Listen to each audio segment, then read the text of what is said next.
many people would say what we're doing is a kind of selfish thing in itself, because they would say that it's kind of navel gazing. It's all about you and your childhood, or your personality, or your goals, what you want to achieve, your enlightenment. And some people would say it's a kind of self-obsession. So I would say that in this business, if you want to wake up, you have to have, if you want to call it self-obsession, okay, you can, but it's not really self-obsession, I would say. But it does take a kind of obsession, is not the right word, because it implies personality, really. But it dedication, single pointedness, it really takes that. And one part of that is looking at who you are. What is the personality? What is the character? So without that, it's not going to happen. So it looks from the outside, it can look like selfishness or self-absorption.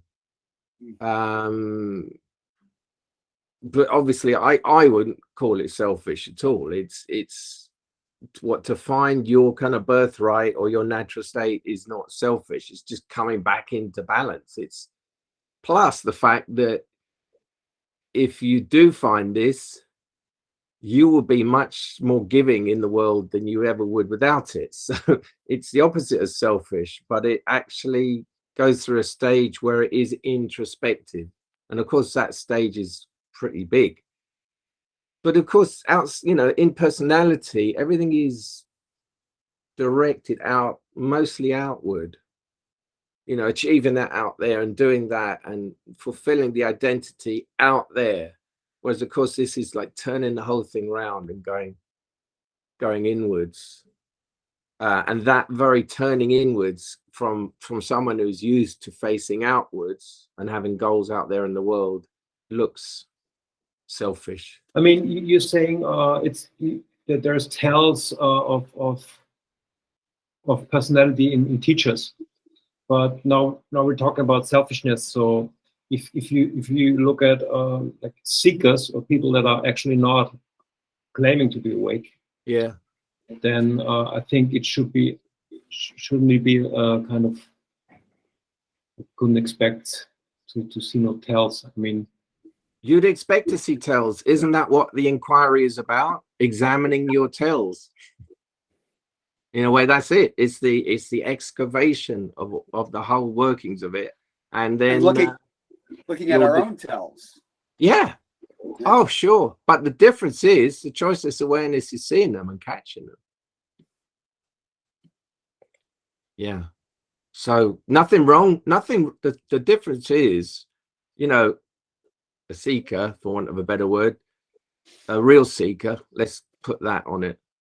A real seeker in the way we mean it, with yearning, who's not hiding through seeking, like you lot, is willing and open to seeing those tells and using them. That was that pattern again. It doesn't matter. It's like, if you catch yourself being selfish, so what? Yeah, catch it like anything else. It's not like, I would hate someone listening to think, oh, they're kind of like some Christian cult, you'd be good or anything. It's not like that. It's like, it's not whether you are like this or like that. It's more, are you seeing it? But it's a really important point that whatever you see, it's not used to beat yourself with it. Yeah. That as soon as you do that, you're back in personality.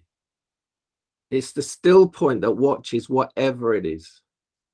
The objective is to catch personality, not beat yourself up about it. It's a different focus. Yeah. Otherwise, you kind of end up in like self-recrimination and self-hatred and. Well, it's very moralistic. Yeah, I guess morals is a good question. That kind of leads into moral, like, because my family was just very moralistic, and that's really that's the world view that I'm trying to get free of here, is this moralistic worldview. You know, am I a good person or am I bad? Like the fundamental question in my family is, are you a good person or are you a bad person? And when in our conversation, that's not where we're coming from. Are you a good person or a bad person? It's, are you in personality or not? It's a totally different, for me, it's a major change in focus. Yeah. So what about morality? I mean, what is morality, all personality, or? Well, it's trying to impose from the mind and from maybe from group personality kind of rules. You know, maybe some of them are even, you know, benign or good, but there are kind of, there's a morality, you can't even use that word. There's a way of being or living that arises from this that's organic. So there's no need for any outside strictures, rules, or you got to do this and don't do that, because it all happens, and it can't be wrong because it's not coming from something that's screwed up. It's coming from stillness in the end. Yeah, like religion has the 10 commandments. You're commanded to be this way. Yeah. Well, that's a doing, because it's like, yeah, I feel really envious, but I shouldn't be, so I'll try and be loving. It's just doing. It's just personality creating more confusion and self-recrimination if you don't live up to it, or ego because, oh, I'm a very loving person.